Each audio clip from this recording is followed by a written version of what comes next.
You've just landed Inside LaunchStreet, the innovation podcast, where we interview top innovators out there shaking things up so you can innovate and differentiate and get further, faster in this crazy, cluttered world. And now, innovation thought leader and your super fly host, Tamara Kleinberg. What's up, LaunchStreeters? Tamara here, your host, and that person that has a horrible time remembering names, but will remember some obscure detail that you told me about your life. I know, it's weird.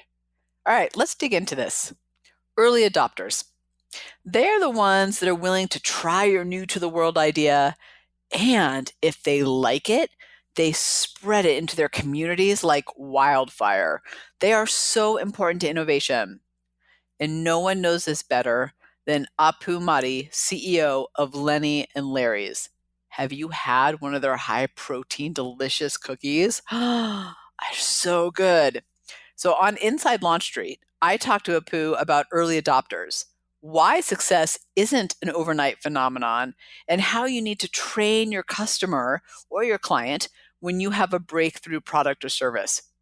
He also shares something that I think is actually killing innovation at big companies, and he does too. It's the I'm not the consumer mindset, the I have to go find the consumers to talk to them mindset. It will make more sense when you hear him talk about it. Okay, go get your protein cookies and let's do this. Well, this is an exciting one, partially because as awkward as this sounds, I eat his cookies. So Apu, welcome to the show. Thank you very much. I'm glad to hear you're a fan. I am a fan. As I was telling you offline, I love the muscle muffins. We'll have to get into that. So since you're new to us, what's the one thing people would be surprised to learn about you?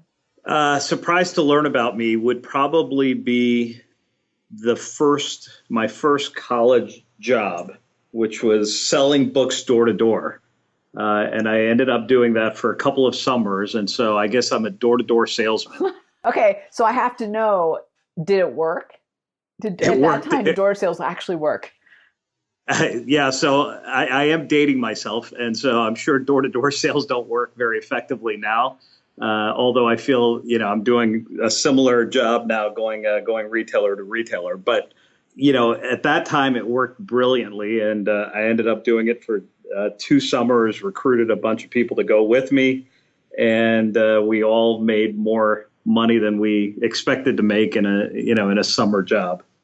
I have to imagine, though, that door-to-door sales probably primed you for what you're doing now, or gave you some skills, right? Or at least a comfort level with kind of reaching out to new people, making connections, getting no's. Absolutely.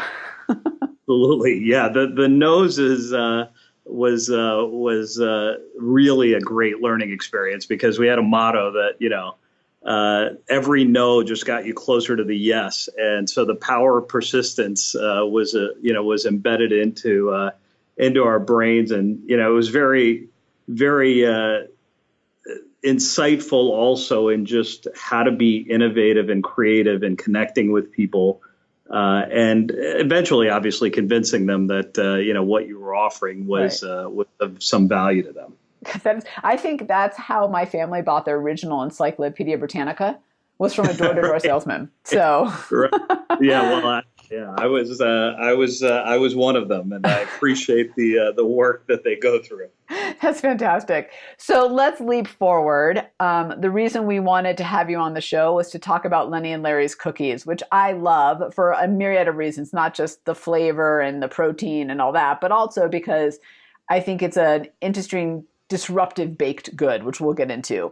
But for those LaunchStreeters out there who don't know, tell us the story about how Lenny and Larry's came to be and kind of what it is first, and then we'll dig in.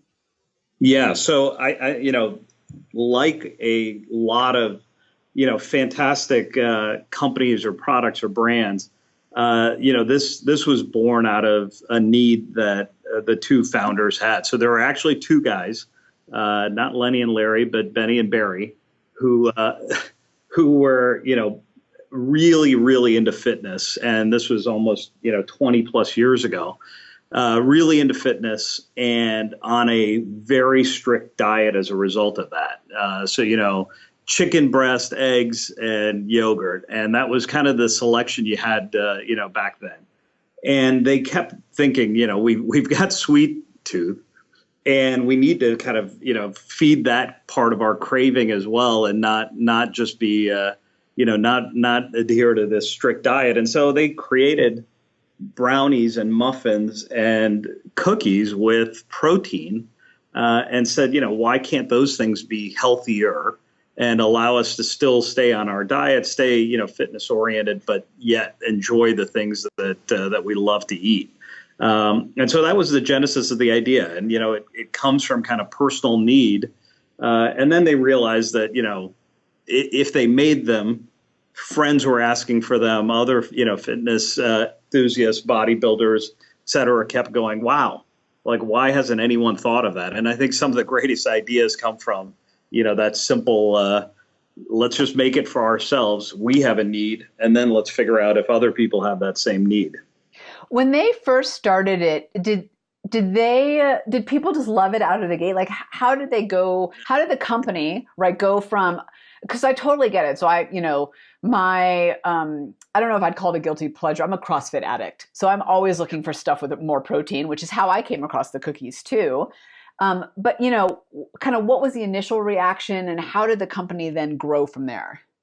Yeah. So the initial reaction was, I'd say, tepid at best, right? This was Barry talks about this, still as, the longest overnight success, because it was, the door-to-door sales, right? I mean, they were literally going door to door, trying to knock on retailers. And at that time, there was no, huge protein set like we see now, not lots of bars and, protein powders and all of that. And so it was a real struggle, right? People scratching their heads going, wait a minute, why have you done this? Who's going to, who would buy this? Yeah. Yeah. And so they sold to local coffee chains, local, retailers, and they went about it for about 7 years, and actually ended up selling the business to another entrepreneur who, bought the business, bought a bakery to make the products, and again, kept going at it. And Barry Turner, who was one of the founders, had sort of an itching feeling about 3 years after selling, and he asked Don to come back into the business and buy back his portion of the business. And he felt like he was onto something, but just hadn't really given it enough of a go.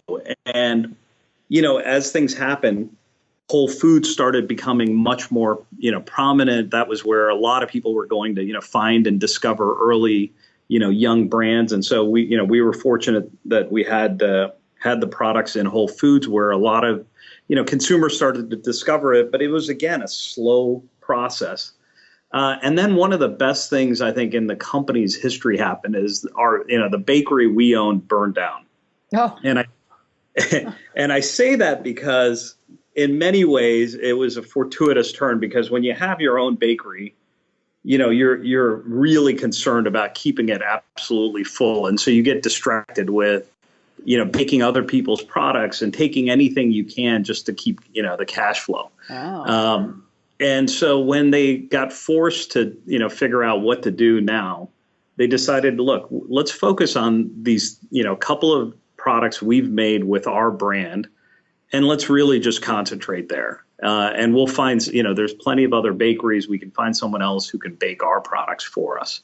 And that really forced, them to get, very much focused. And then they started getting distribution into places like GNC, Vitamin Shop, a lot of the health and fitness kind of focused retailers.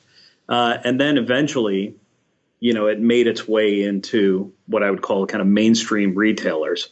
And it just took off. And, a lot of what was happening in the background was people getting obviously much more focused on healthy eating, much more aware of sort of the benefits of eating more protein.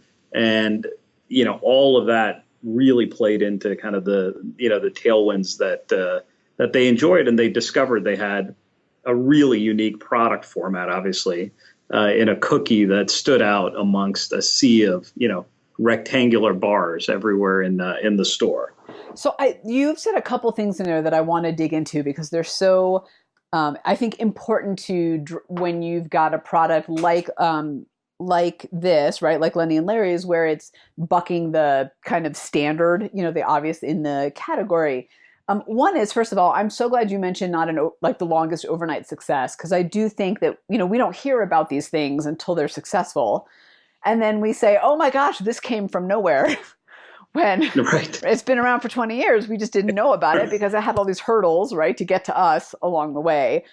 But you said something else about kind of early adopters and people trying stuff and Whole Foods being a part of that. How important do you think that early adopters and those people who are in those more niche kind of arenas, like, who are bodybuilders or CrossFit addicts or whatever, are important to getting products like this out there?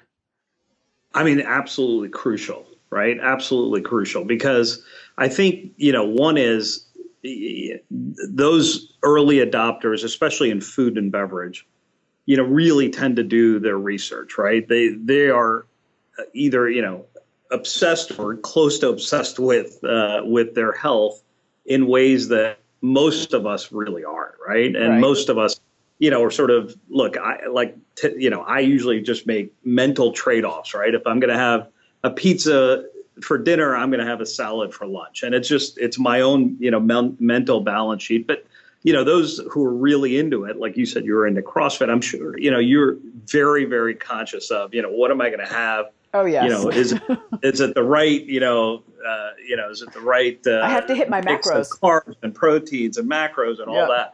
And so those people are great because, one, they're really into it, but two, they actually end up being, really strong influencers, right? And especially today where you've got, fragmented media, social media, all of that, they're the credible sources, right? So it used to be the credible sources were, frankly, 30-second commercials that I watched on, network television.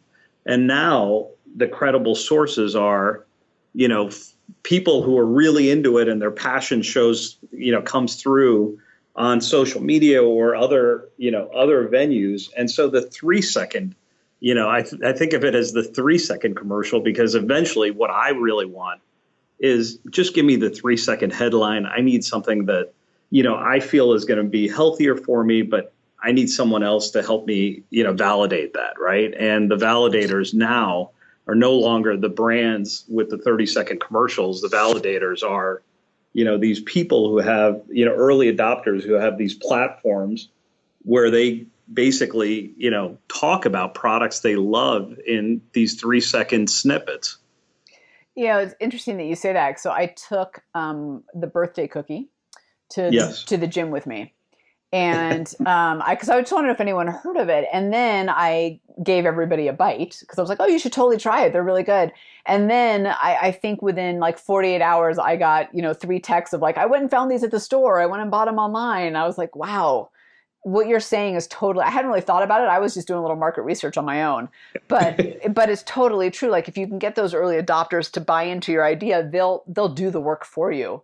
Yeah, absolutely. And there, and the thing is, again, because, Barry and Penny originally were the, real early adopters, right? I mean, they were they were that audience. They were making it for themselves. They didn't, do a bunch of market research. They didn't try to map a market and go, hey, there's a whole, I mean, all of the things that I got, fortunately or unfortunately trained to do at large companies. They just said, we know we have this problem and we're going to solve our own problem. And then we'll figure out if other people have the same problem. Sometimes the best ideas come from that, though, don't they? It's just your own personal frustration. Yeah, absolutely. Absolutely. So, and the beauty of these early adopters is, again, not only that talk about it, but, there's also a real, the shift of credibility is unbelievable to me in the, in kind of the consumer and food space now. Again, it used to be we trusted brands to tell us the truth. And that, that turned out to not be such a great idea. Right. Then we had trusted experts, right? And you'd see them on, Good Morning America, you'd see them in all these places, or you'd read the latest, USDA report or the latest from some physician. And then, it became incredibly confusing because it was all conflicting. And so now the experts are, people you either like, know, trust in some regard, even if you know them intimately or know them indirectly, right? It was tell a friend. And what you said is exactly right. I mean, once you start, you go, hey, let me go tell somebody, because I always want to tell people about new products or new things I've discovered. I love sort of sharing that, and I love hearing it from others. And that's the easiest, still the easiest way to kind of get insight and information. Now it's just become easier to do that through, all of the media options we have. Yeah, I mean, the flow of information is so fast these days. It's absolutely incredible. I want to go back to what you said about, in a kind of a sea of bars and baked goods. And I want to get from your perspective what it's like being kind of the disruptor in a category that is, first of all, so crowded. I mean, there are entire sections of a grocery store dedicated to, quote unquote, baked goods. I mean, really, it's aisles of it, right? So, yeah, and a lot of it is bars and like kind of very standard stuff. And here you are, this kind of like, high protein cookie. How do you view that? How does that? I'm not even sure how to ask the question, because it's kind of a big one. But like, how do you come at that, given you are the odd man out in a good way? Well, it's in some ways it's not really simple, because we would walk into a store and the obvious question we get is, well, where should I put you? Right. Which shelf space is so valuable. Yeah. Do you belong with, cookies? Do you belong with the nutrition bars? And my answer is usually we belong with both.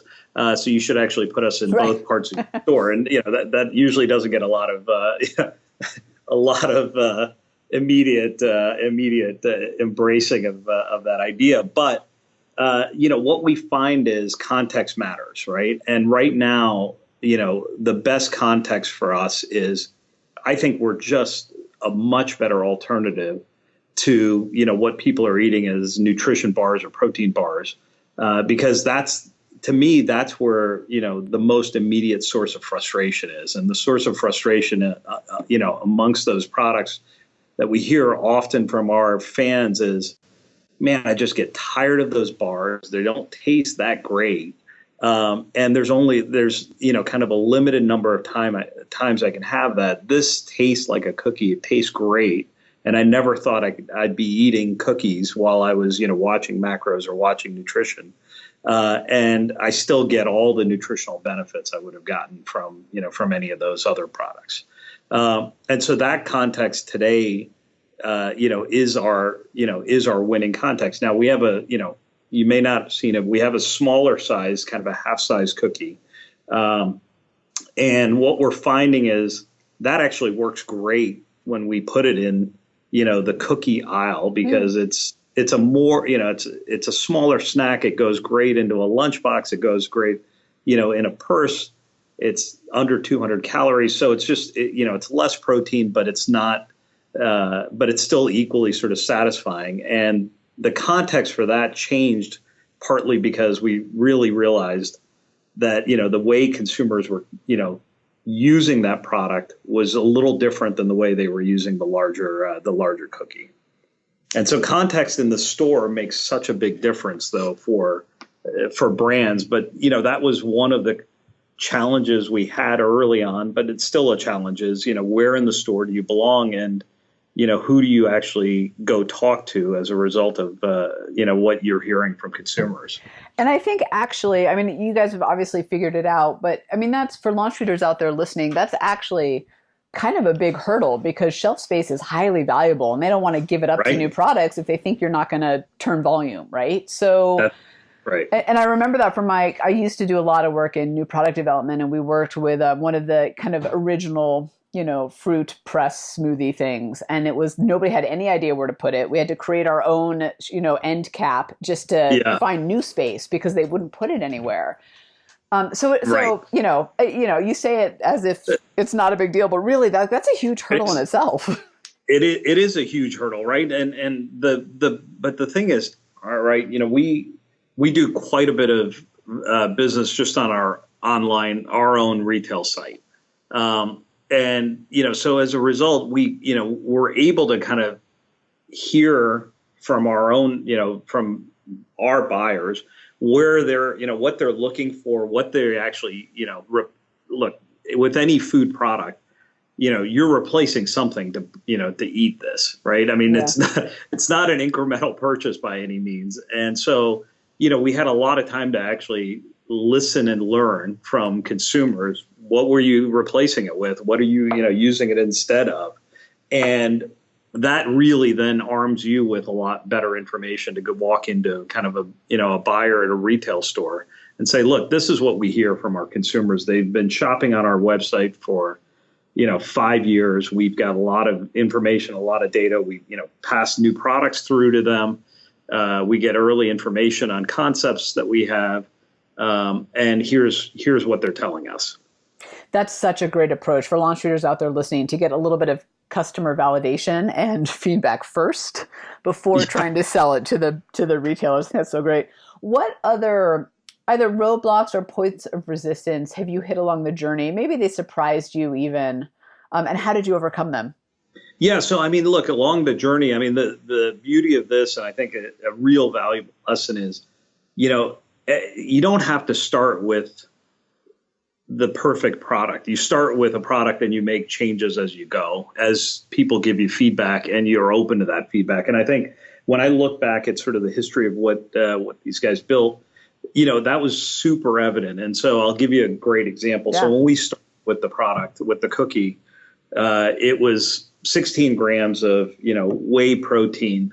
And we eventually shifted because we heard from people that whey certainly had enough people that, didn't react well to whey, didn't react well to kind of, their bodies handling whey. And so we switched to soy. And then, we eventually heard enough about soy.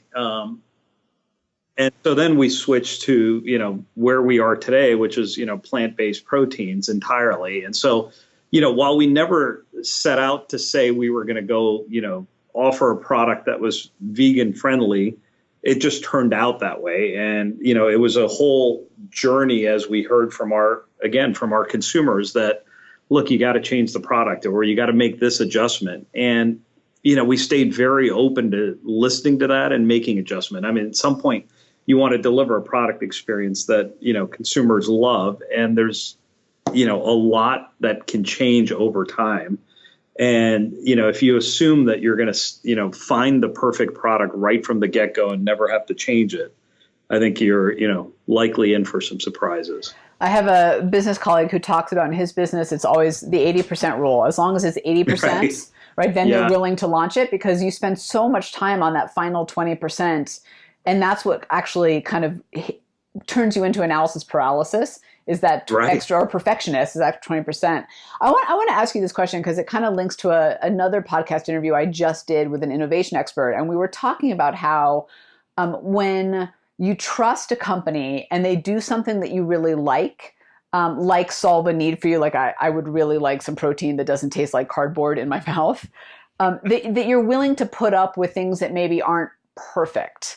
Or you're a little bit more willing to go along for the ride with them in kind of a little bit of the ups and downs. Have you found that with Lenny and Larry's, that, because you serve such a specific problem and like your branding is great, the relationship with the customers is great, that they're really more willing to be with you? We talk a lot about customers being so just not loyal anymore, but I'm kind of not hearing that with what you're saying. Yeah, look, I mean, we definitely have, fans who stay loyal and they're willing to accept some changes. They're also very vocal. The flip side is they're also incredibly vocal when you make a change that they don't like. they don't like, right? And so, so we hear that as well. So look, I'll give you, a good example. So, all of that protein change, I don't think had any real, major impact as we went from whey to soy, because we kept all the taste profiles. But, we've often heard about sugar and, how do you deal with, the sugar content? Fundamentally, it's a cookie. And so, how do you bake a cookie at home? You bake it with, flour, milk, eggs, and sugar. And so we're always trying to, lower the amount of sugar in the product while still keeping the taste. And we've also, talked a lot about this to kind of our fan base that, we don't believe in any artificial sweeteners whatsoever. High fructose corn syrup, any of that. And we also don't believe in sugar alcohols, right? We don't think those are great for your body. And most protein bars use that as their, so they can say, no sugar, but yet it's filled with sugar alcohols, which are, again, just, well, that's good to know. Great to consume. So, when you taste a bar and it's really sweet, but it's got zero sugar, you right. have to ask yourself how they did that. And, ultimately the body's obviously better suited to process, pure sugar, because that's what we've grown accustomed to processing rather than, processing sugar alcohol. So, that's a piece of feedback we will say to everybody, look, we're always working on it. And so, we're always lowering it. We may not tell you all the time we're lowering it, because oftentimes, drawing attention to the fact that you're lowering sugar, people go, I don't want a low sugar product either, because that may not taste great. So that's one where, we get the feedback. We're sort of listening to the feedback. We're always looking for, ingredients that can meet that need without, again, violating our principles of, no artificial and no sugar alcohols. And that's, a constant dialogue and a constant, conversation you're having. Non-GMO became something that we heard from our fans, right? Why, can you make all your, ingredients non-GMO?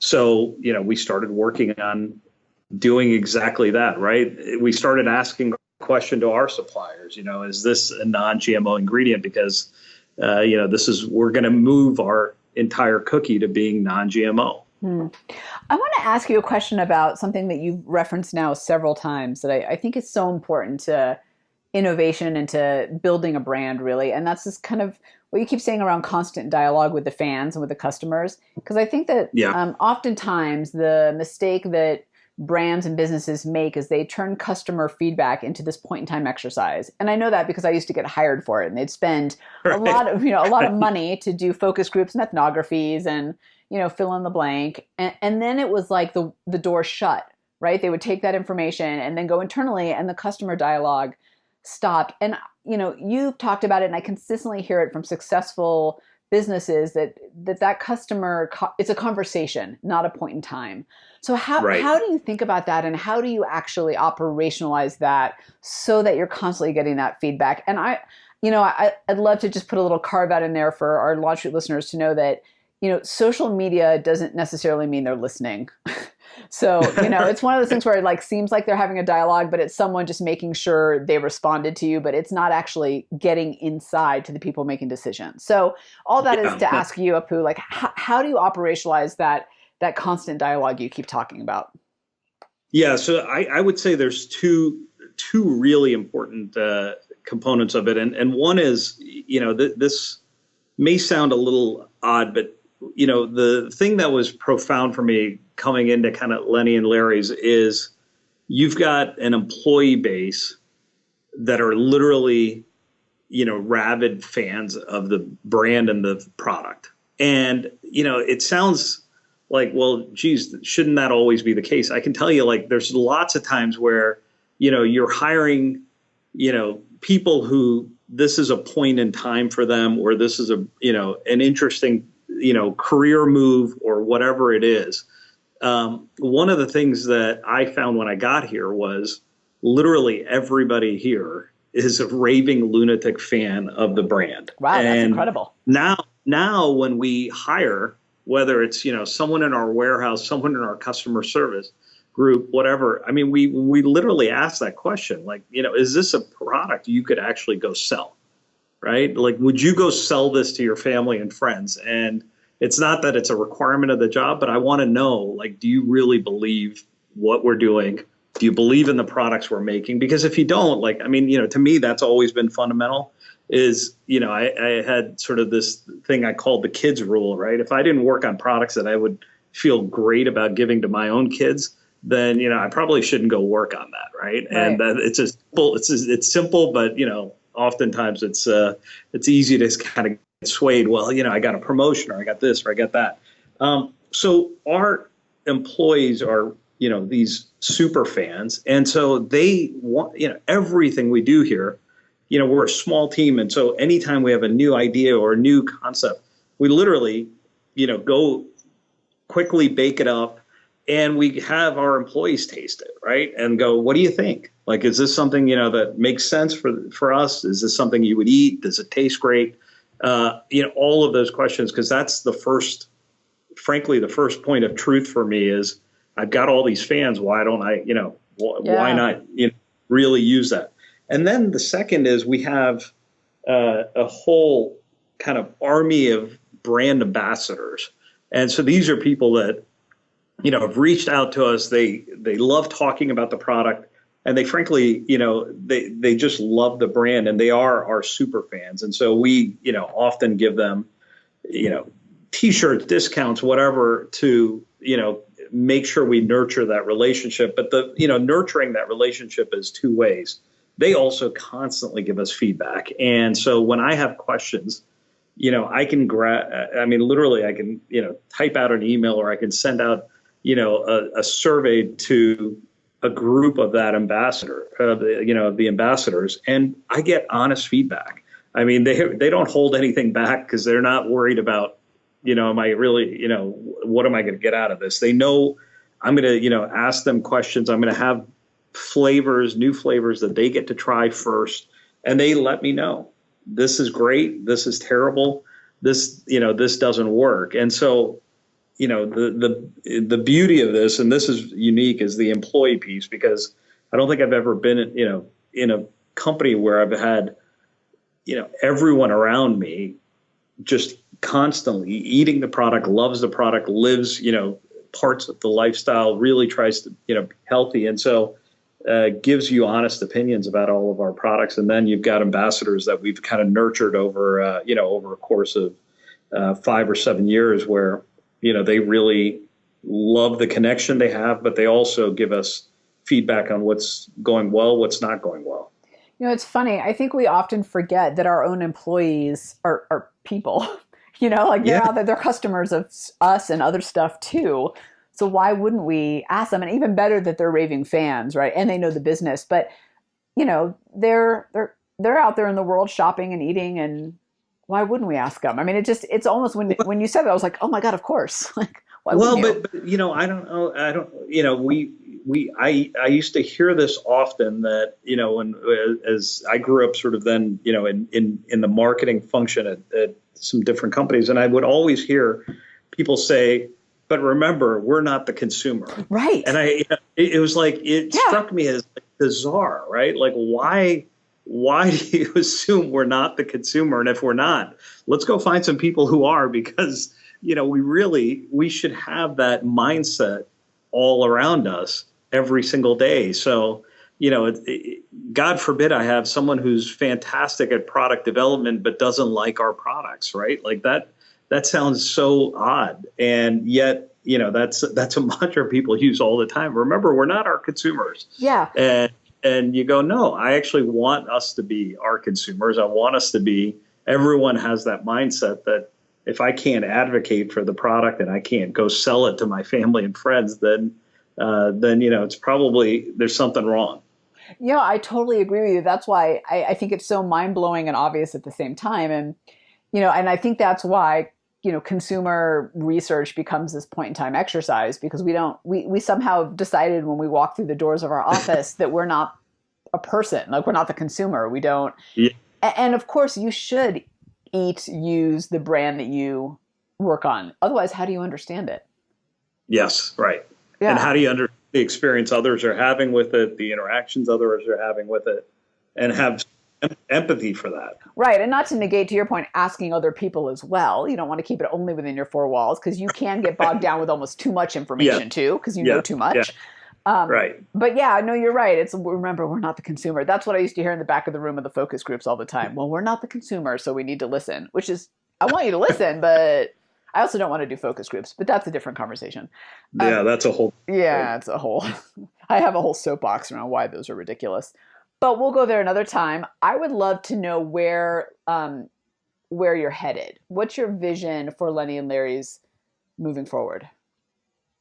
Look, so I think that, we're clearly on something, and I think the beauty of what we've started with is, if I really kind of start with two pillars. One is, clean plant-based ingredients, and that's really what our fans kind of and consumers expect from us now as a brand. Yet in absolutely fun, delicious bakery products. If you take kind of that, those two kind of guidelines, if you will, for us, and it has to be absolutely delicious, right? So my one thing is, look, we sell food products, and food fundamentally is not about function; it's about taste. Yeah, and that will never change, right? There will be moments in time or some occasion where all you care about is function, right? But really, most fundamentally, people care about taste, and so plant-based ingredients and bakery fresh products that deliver absolutely yummy products. And so we start with that, and we go, look, there is so much we can go into, so many new products we can make, and there's a lot of great kind of exciting new ideas that are bubbling up and soon to be kind of on the store shelves. So I want to dig into one thing you just said here, which is, about kind of having exponential growth. What do you think have been those tipping point moments that have helped the company kind of move to the next level? I know you mentioned in the beginning a little bit about Whole Foods, and we've talked about kind of health and macro eating and kind of looking at your protein and all that kind of becoming bigger. But when you look at the business, what over the time has really been like, all right, this has helped us get to the next level? Yeah. So I think there's a couple of pieces of it. One is the cookie really became the star. So while we have the brownies and the muffins, it became clear the cookie was the one that was going to accelerate the first and the fastest. So you had all of those the whole time. We had all of that. those. Okay. And I think there was a point in time where the focus became, let's just really get the cookie out there because this thing is moving.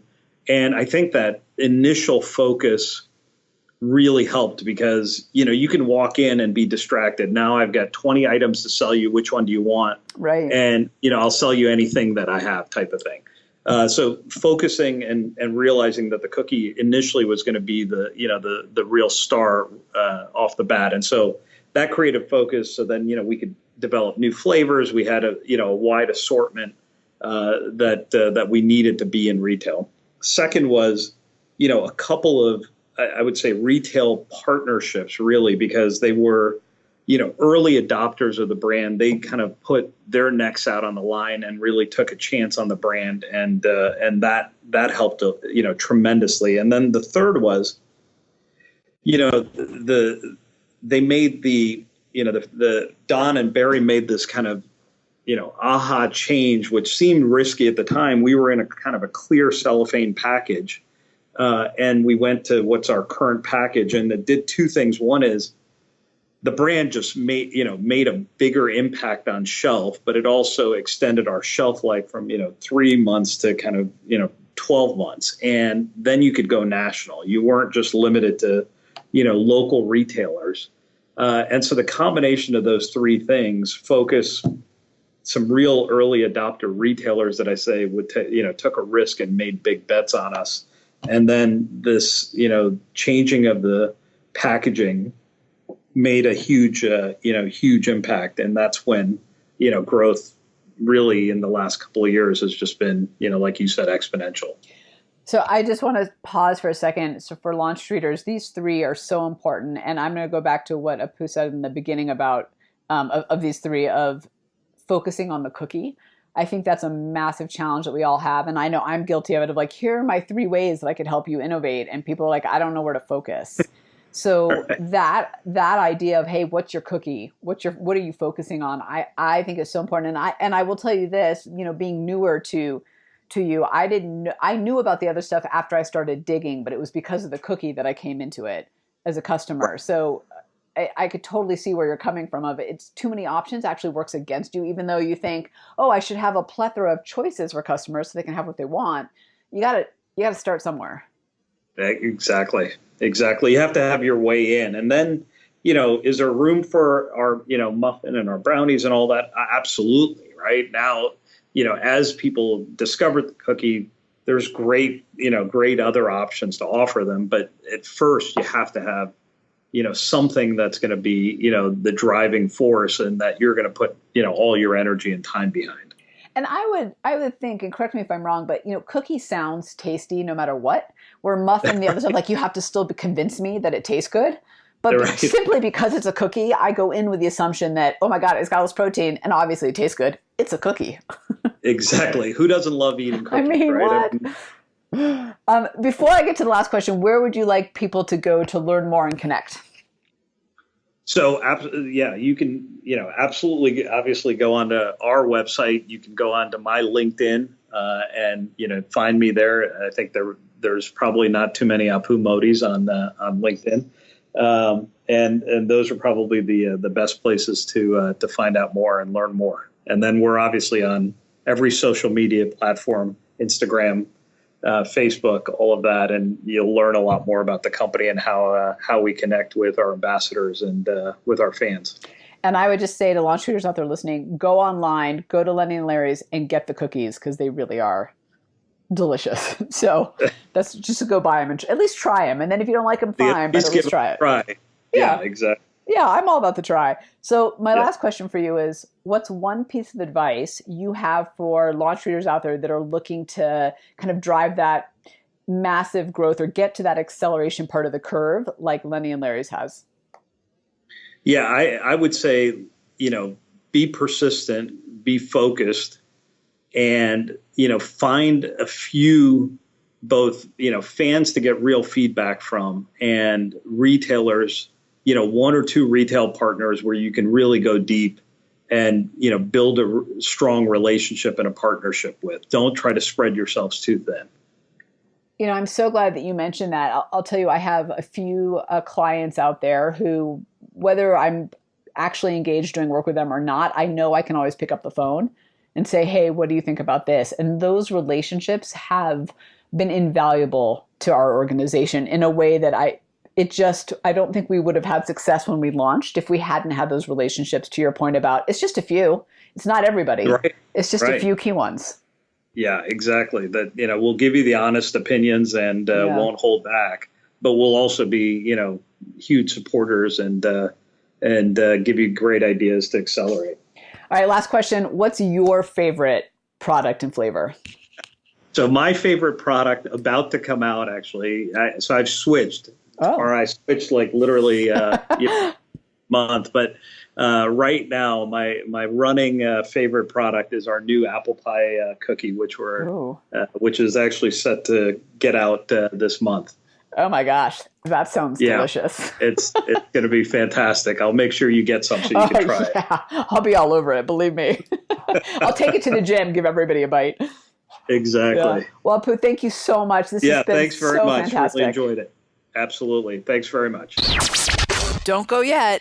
Speaking of including your customers in on the journey, as Apu talked about, I hope you'll take a second and pop over to GoToLaunchStreet.com, GOTO LaunchStreet.com, and check out our new website.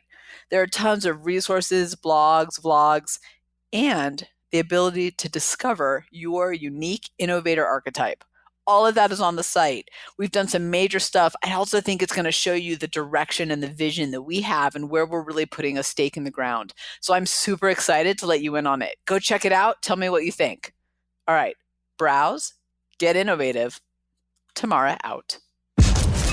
Thanks for hanging out with us inside Launch Street. When you're ready to take your game to the next level, join the thousands of others that are upping their innovation edge on GoToLaunchStreet.com, the top online education resource and community platform for innovators looking to use innovation to get measurable results. Go to LaunchStreet.com.